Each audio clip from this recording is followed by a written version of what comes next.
वो तो गया ही, अब आप उसको बचा लीजिए। उसको आप अच्छी तरह समझिए।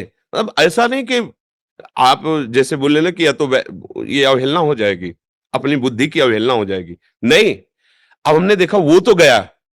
अब ये जो व्यक्ति आया जिसका हमें केस मिला है, ये वास्तविक असावधान, कभी नींद से हो जाता है कोई, कभी ऐसा होता है अचानक चूक हो गई, ऐसा हो जाता है, तो हमें बचा लेना चाहिए। और जब ये कि को उसका उद्देश्य ही था ठोकना, तो तुमने उधर ठोका, अब हमारी समझ में आ गया तो हम तुमको इसकी सजा दिलाएंगे।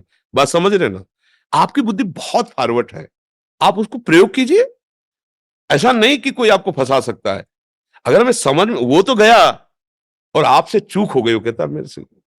वकील एक तरह से अपना हृदय हो जाता है उस समय जब हम केस सामने रखते हैं, कि हमको अपनी साफ साफ बात पूरी कह देनी चाहिए।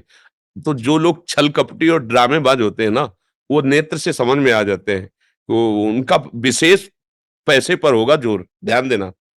वो आपको विशेष पैसे पर प्रभावित करेंगे। और जिस आदमी से चूक हो गई, उसके वचन में, उसकी चेष्टा में दैन्यता होगी।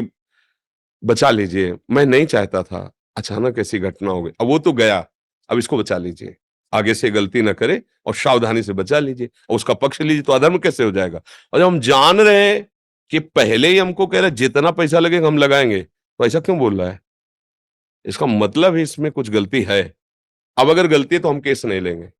बात है इसमें समझना है। ऐसा नहीं कि विश्व में ऐसे केस आते ही नहीं है, कि अगर हम धर्म से चलेंगे तो केस ही नहीं मिलेंगे।